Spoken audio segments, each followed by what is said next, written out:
Hello all and welcome back to the Walrus Plays, some Nostalgia Sundays, and today we are playing a game from my childhood that I absolutely adore, but never really played through this campaign. This is Total Annihilation. Now, if you've played games like Supreme Commander, you may recognise games like this, because they are intrinsically linked to one another. This is quite a interesting game, and it's a game that I very much enjoyed greatly playing, but I was never as good at it as I really needed to be, because this is the expansion, the core contingency, and this is the campaign mission, first one in fact. We are playing as the Arm, which are one of two factions in this game. The core and the Arm, they're the two factions within the game. And they are on opposite sides after a schism of interesting ideals. I think is probably the best way of putting it. Essentially, it boils down to the idea of the human body is fragile. And the core were the galactic government, and they turned around and said, you know what we need to do? We need to stop people being fragile and dying all the time. So what we're going to do is we're going to develop this technology called patterning. Patterning essentially cloned your brainwaves, and it turned you into a robot. Which I know is maybe not what everyone wants. But anyway, it turned people into robots. And with that, well, their brainwaves were transferred over, is more the point there. Their brains were transferred over, and they became these robotic entities. So they could not age, they could not die, they were pretty much invulnerable. And that was, you know, the core were like, yeah, game changer, we're done, excellent work. Unfortunately, the Arm went, you know what, we quite like having human bodies. Just, you know, throwing that one out there. So they staged a coup, they rebelled. And canonically, the Arm win the campaign. They beat the core, which is fine. Well, it's fine for me because I'm playing as them. But because of that, there is a cleanup operation they need to do. They need to remove the last remnants of the core because they are desperately trying to remove what victories have been made by the Arm. One of the things that is part of this is that this is very, very late in the grand scheme of things. It's like stupid amount of time in the future. Like even the initial cutscene talks to you about how many thousands of years into the future this game is set. Which is interesting because when Supreme Commander came out, because of course the game is essentially built around the same general premises of this is a commander. They build stuff for you. You then have your other units, which can be built and they can construct air, sea and land factories and blah blah blah. And that's kind of how the entire game was built as a system. And they are very, very heavily linked because of the way that the game is designed. And it's such a thing for me because I love the way that the two game universes are set. And Total Annihilation is after Supreme Commander. Of course, there are 3 factions in Supreme Commander. There's only 2 in this. Now, I need more hydroelectric power because there are 2 different resources. You have metal and energy. And you need to balance the 2 of them to manage your economy of being able to produce things. So we're going to have some ships. I need some other bigger ships. Thank you. Now we're building a advanced shipyard as well. So the trouble we've currently got is a deficit of metal. And this is what I'm trying to get the commander to do, is I'm building some tidal generators to give me a better surplus of energy. Once that's achieved, then we can start building a series of metal makers. Metal makers to use energy and turn it into metal. It's not a 1-for-1. It costs 60 energy to make 1 metal. And they just constantly do it. All producers just keep doing it. So these metal extractors are doing 2 for me. at the cost of 2 energy, but they're quite expensive. And the thing is, the expansion here, the core contingency, opens up on this water world, Hydros, where, shockingly enough, you can't build on land, because there is no land. You've got these coral deposits, we can't really build on them. So, we have a series of technologies that have been researched and developed already for being able to work on this water world. That's where we're currently at. And that's what I'm finding really. I just love and just find such a fascinating, weird and wonderful sort of environment. So I'm going to quickly build this seaplane platform. So it's going to be quite expensive. Once it's built, then I can start bombing the snot out of the enemy as they turn up to be annoying. Okay, there we go. So you're using 11 mass, right? 11 metal. Now, I will keep saying mass because that's what it is in Supreme Commander. It's not metal and energy. It's energy and mass being the 2 resources. Which again, it's still the same idea, same principle. I don't know why they changed it, but it's a thing. Okay, what I will also do is I will build a few more of the... Oh, there's another bit of metal we can extract there. Just slap that down. Okay, so the seaplane platform is going to take a little while, unfortunately, but that's fine. Once we got these ships on the go... Actually, I could build some more shipyards, because the thing is, shipyards also produce metal, just by being there. I think they're the only one of the construction platforms of some description, whether they be K-bot, vehicle, aircraft, factories. I think they're the only ones that actually produce anything. So they do have a use, especially the advanced shipyard, which produces 1. That's quite a lot, considering the commander also produces 1. Okay, so now we can't build like any advanced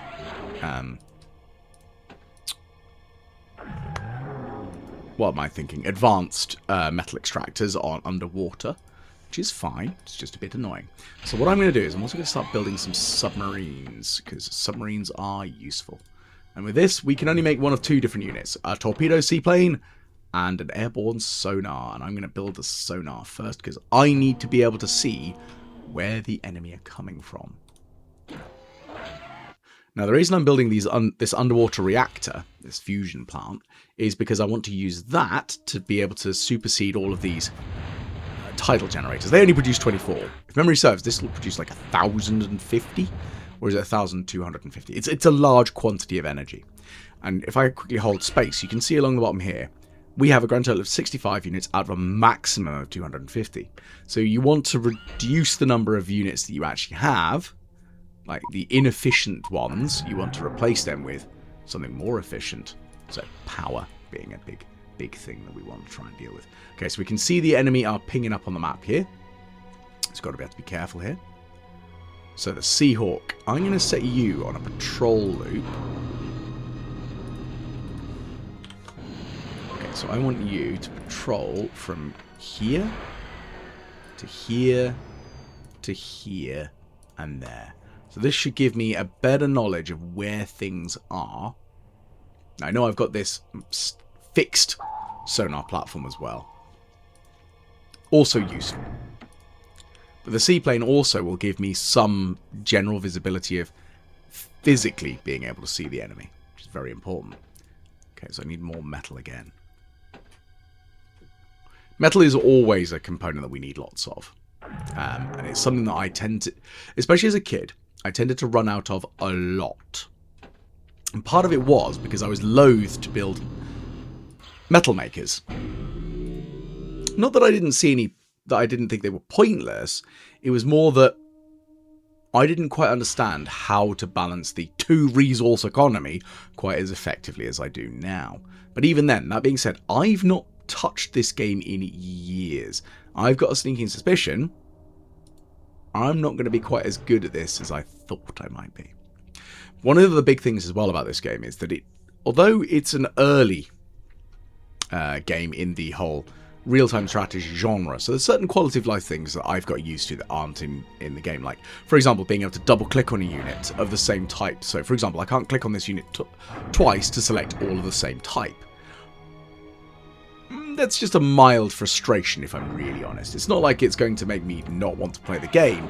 It's just annoying, because that's something I've got used to, because of the way that, you know, games have got evolved over the years. One of the other odd things as well is, now I've currently given my navy a unit number of 3, but if I tap 3, nothing happens. I have to select Alt and 3 to click on them. However, I can also track them, which is quite useful. But you also have quite a nice little orders menu, which can give you quite a nice bit of power behind what do you want your units to do. Oh my goodness gracious, that's a horde of serpents.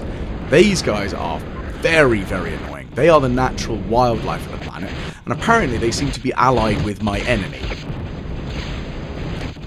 And they breathe fire. Because of course they breathe fire. Why wouldn't they? So what they've done there is they've actually just destroyed all of my metal producing. Very annoying. Where's my commander? Right, back down here we go. What I'm going to need you to do is just quickly, I didn't mean to press to do that. I need you to orders, patrol. I'm just going to get you to just patrol here and just...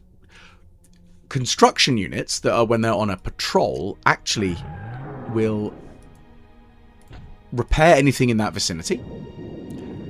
Or, if it's made of metal, and we need metal, they will, instead, harvest the materials. So you'll notice that when a unit is destroyed, they leave a wreckage behind. And that's kind of what's happened here, is we've got all these little resources that we don't need, but we can grab. And that's very, very important. Okay, so we've got some ships here. I'm going to add them to the navy. We lost mostly our small, piddly, pathetic units, unfortunately. That's fine, though, because we don't need them. But I want my submarine to do is just quickly do some repairs. Okay, oh, that is a hostile submarine coming in. So we're going to get our submarine killers in. Come on. Off you go. We've got... Oh, underwater metal extractor under attack. Oh, we can see the hostile submarines are in this general vicinity. My submarine turrets are...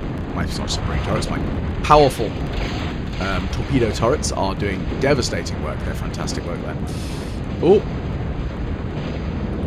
Goodness gracious. We've lost all our subs. And our advanced construction sub as well. That's a shame. Good. Oh no, we didn't lose all of them. We do just have this one left. Okay, you need to build me some metal makers. Annoyingly, those bodies are in the way, and they're blocking me from being able to build anything, which is a real annoyance, but not the end of the world.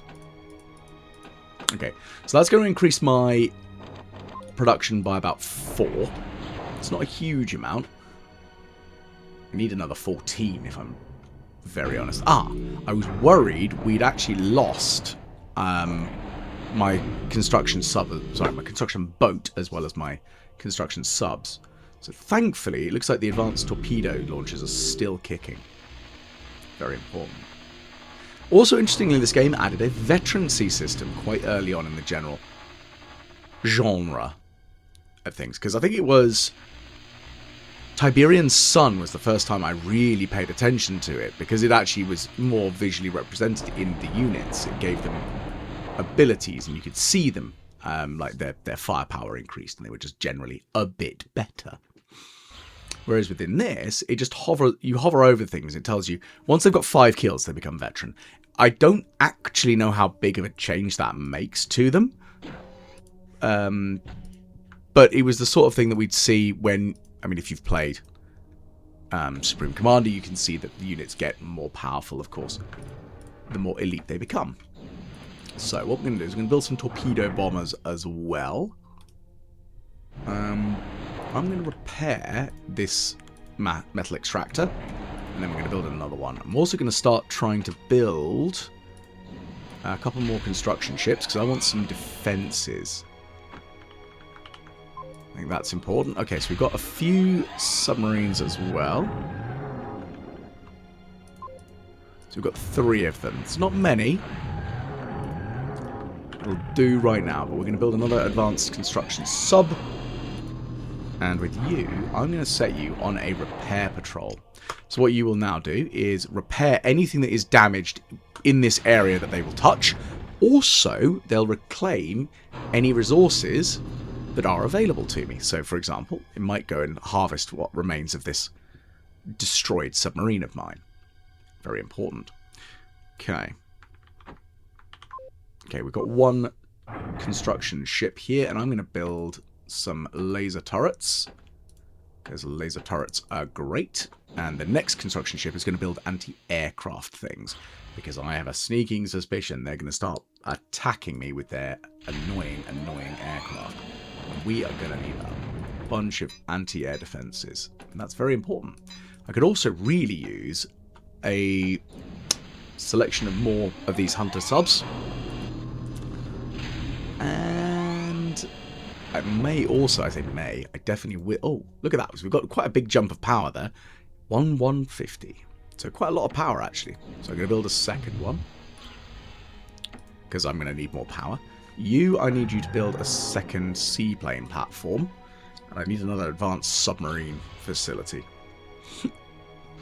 Well, advanced shipyard. So I'm going to move these boats out of the way so actually I can get access to the damaged ones. There we go. So the construction ships, you see they're spraying this green goo on. So this is a stream of nanobots. So this is one of the things as well that the game introduced as a concept, is that you have these nanobots that are sprayed onto a digital framework that then arrange themselves into the appropriate structure of what you're trying to build. Which, you know, I think is quite fascinating as a concept. And this was the logical concept of how Total Annihilation worked. What it's also quite useful is that other construction units, which might have bigger nano lathes, so like the advanced submarine has got a much better lathe than the basic construction boat, and the commander has one of the best in the game. There are some downloadable units that I remember seeing, so there was some like nanolathe towers that could, and definitely did have better nanolathes than even the commander, because they were flipping massive structures just designed to build. They were weird, because what you would do is you'd sit them in an area where you knew you had lots of stuff constructed, like near these, your shipyards, your whatever you needed doing, and they would just assist with everything. And that was a big change that I will say, that they were... Cave Dog gave you the ability to get free units. They'd sometimes release them like on a weekly basis. And they were all hosted for free on their website, and they didn't cost you a cent. And it was such a weird thing. The idea of, for me, I was like, well, I bought this game, so these are the only units. Well, no. They'd constantly develop them. Their designers were just going, you know what would be really cool? Let's make this as a unit. This would be a laugh. And it just was great. It was just constant. There was so much new stuff being developed for this game. And it then meant that it was actually incredibly mod-friendly. So people who wanted to design units could and would. They could design entire structures and campaigns and all sorts of weird and wonderful stuff. I remember downloading a boat called the Yamato. It was designed to look a little bit like the actual Yamato, except it had a big laser on it. A big blue laser. There were 3 different main laser colours. You have blue lasers, which are the most powerful, and they were blue. I know, shock and horror. You have green lasers, which is what's up with these ones. If I just quickly attack ground, you can see. So that's a green laser. They're like the medium power lasers. And you got the red and orange lasers. They're the weakest ones. So, you know, that was a thing. So there was a method to the madness, an order of some description. There we go. So you've been reclaiming things because you're just going, okay, that's destroyed, let's grab it. What do we got here? That's another serpent, and a few more serpents, actually. They're going to be very annoying. Thankfully, the submarines are chiseling away at them. That's the important thing. Now, do I have... Okay, you're on repair patrol. You've only got one more thing to build, so I'm going to get you to go and build that there. Hang on a minute. I saw a serpent. There's another one. Kill it. Kill it dead. Thank you. Now, serpents being biological organisms, they actually drop energy, not metal. I mean, shock and horror, who would have guessed? Right, how many more have you got to build? 6. So I'm going to build 3 on this one, and then reduce that by 3. Now, what's the commander doing? Not much, to be fair. I'm going to build some more metal makers, just so I've got a good surplus going on. And they only take energy to build, and they just drain energy passively. Now, thankfully, because I'm getting a second underwater fusion plant, we're kind of golden in the whole energy stakes. Excellent. Right, we need you. I'd like you to build another advanced shipyard. What we need is some bigger ships. So we're going to start building some of these cruisers. We've got battleships as well, and these... Oh, construction ship under attack. Oh, these blasted serpents, man.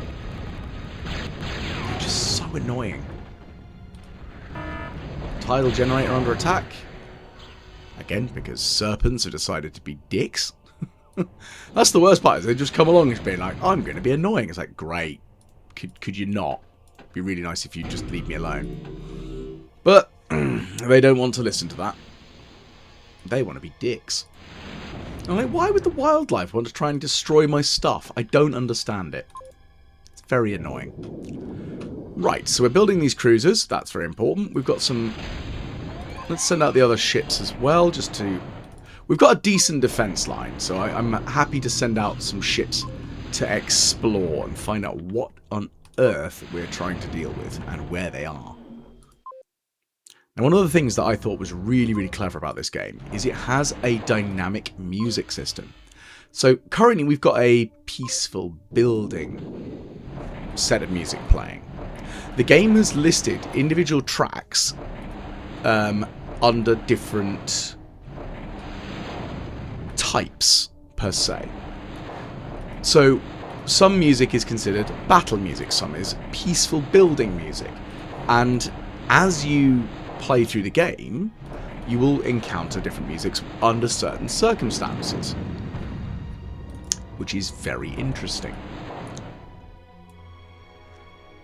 What this means is that one of the other things that I thought was very interesting is that with this game, you can, if you had 2 CD players or CD-ROM drives on your computer, you could put a music CD in one drive, and the game would try to understand what was on your CD and whether it should be considered a building music or otherwise, which I thought was really fascinating as a thing. Right, send the Navy out. Now, we've actually at a decent level for metal at the moment, so I'm going to build a couple of these battleships as well. Oh man, they drain a lot, don't they? How are we nearly done for these? Okay, you're good. You've got one more to go. Where, oh where is the core base? It's got to be around here somewhere. Oh, we're under attack. Yeah, that boat is dead. Like, no way in heck that it can survive that. Unfortunately, that flamethrower burst that they do is just devastatingly powerful. It makes them very, very annoying to deal with, unfortunately. So we have lost another construction ship. So I'm just going to rebuild another one. And we've got 2 conquerors. We're going to have a third one shortly. And then we're going to start building these battleships in much greater numbers. Now, Commander, I need you to build at least another 2 mass producers. Okay, excellent. So the seaplanes are ready. So these are torpedo bombers, and they're pretty effective. So what I'm going to need... Oh, goodness, we're under attack over here. Let's see what's happening. Now, the thing is, you'll notice that I can press T and it tracks the units, which is really cool. So I'm not even touching the mouse. I'm just... The computer is following the units. There were lots of interesting commands that were built into this game that I've not seen in other games, or when they have been put in, they've been in so many years later. Because this game came out in like 97, I think? It is an old, old game. So even this, the orders menu, being able to give quite in-depth patrol routes, being able to tell them to guard other units.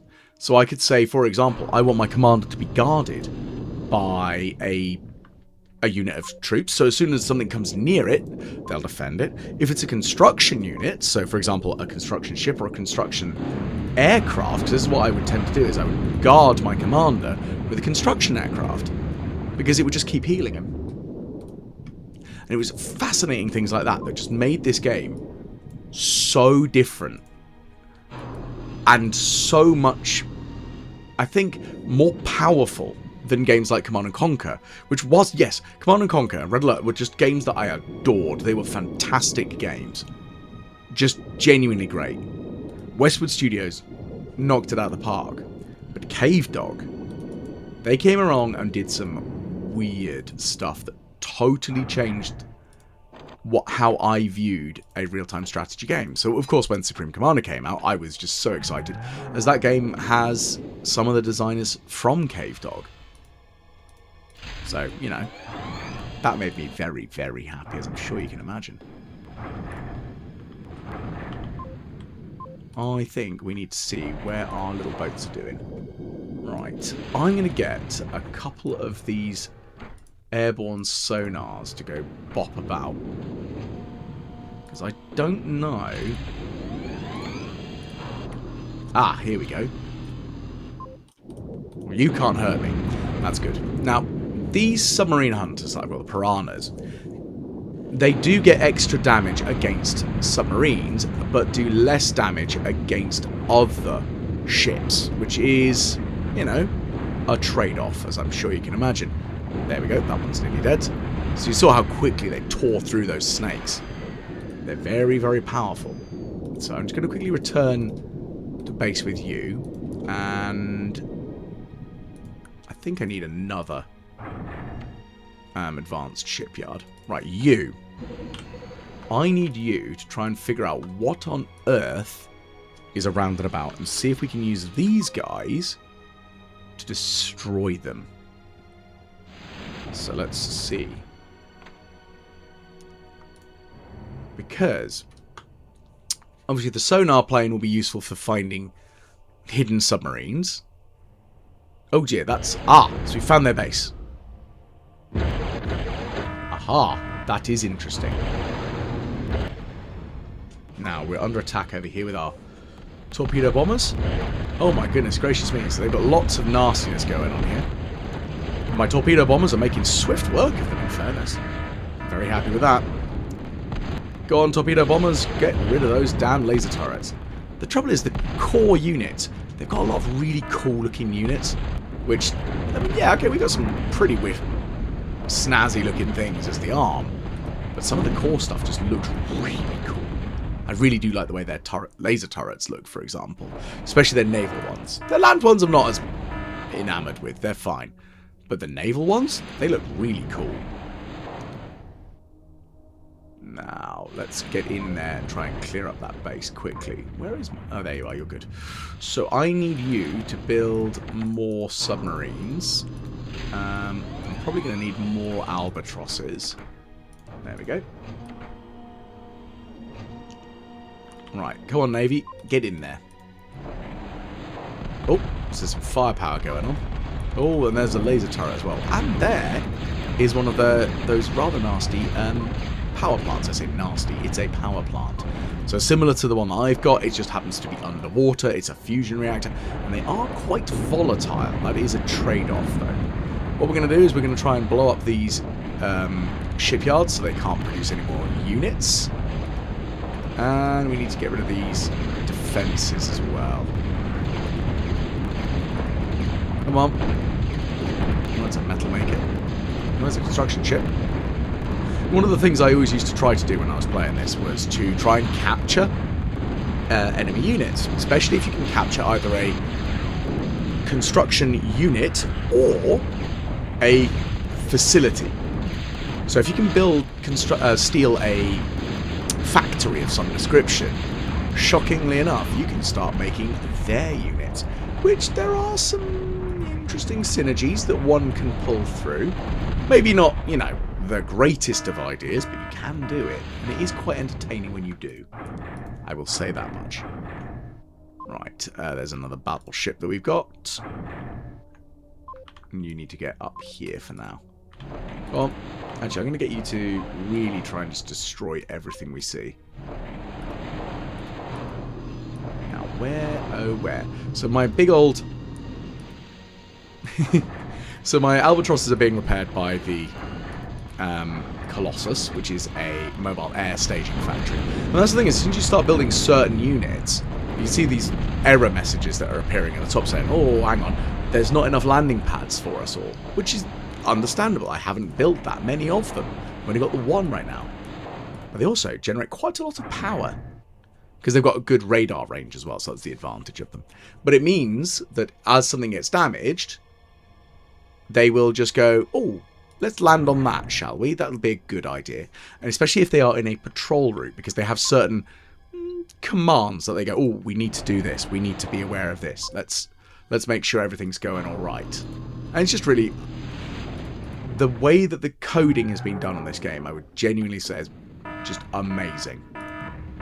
The Millennium's under attack. Oh, that's one of my cruisers. One of my cruisers, a battleship, isn't it? Ooh, goodness, okay. They're big and expensive and lots of guns. Interestingly, because there's not like a pure copy of each unit.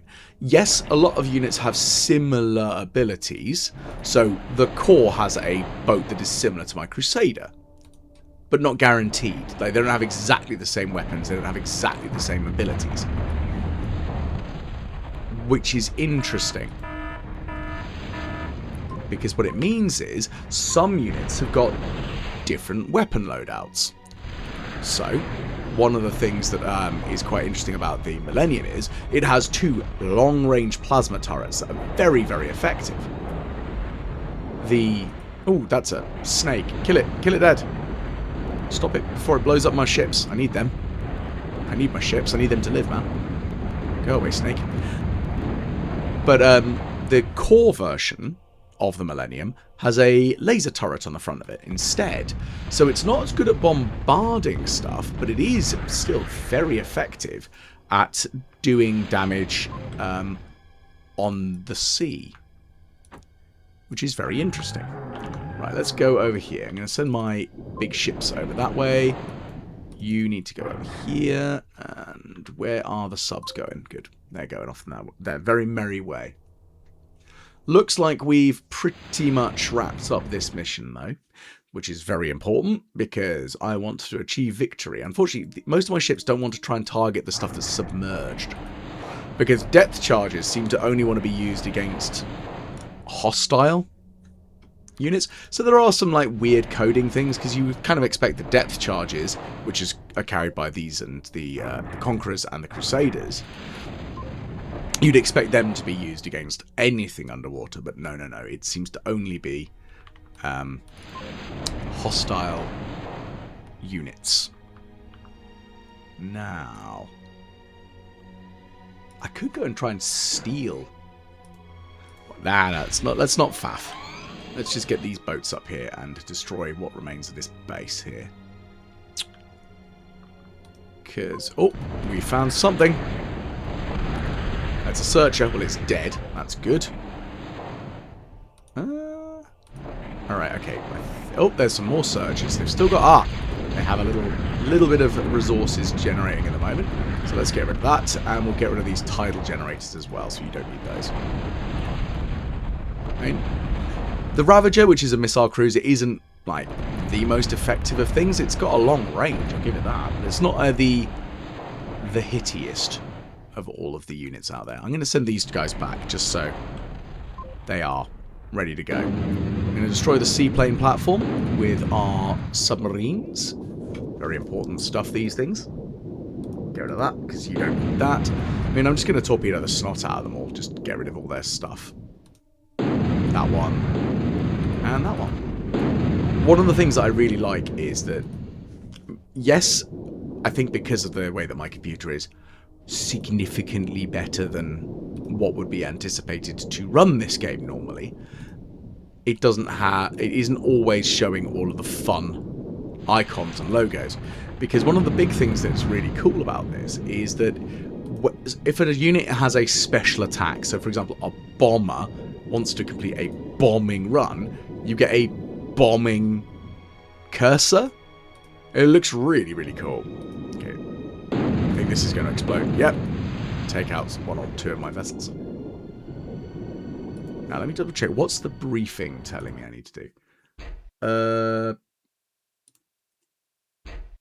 New units, blah, blah, blah. Yep, polar ice caps not formed. Hydros, no land masses. Deal with the serpents. Destroy all core units and serpents. Okay. So, I've got another one of these. So I'm going to send you up this way. Because I don't know where anything else might be. There could be some serpents somewhere. This is the big trade-off, is of course that when you play games like this at this age, it's the victory conditions can be a little bit finicky.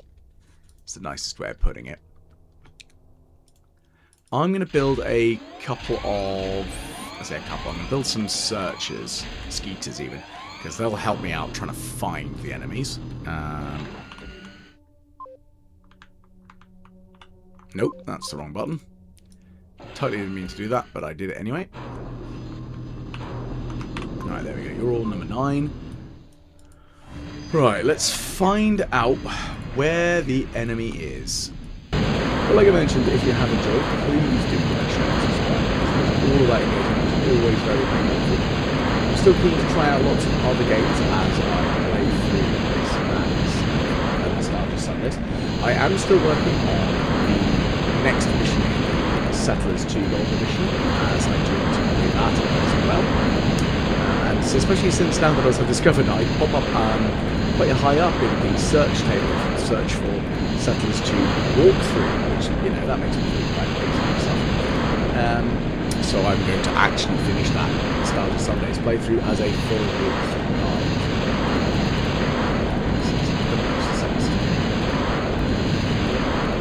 There you are.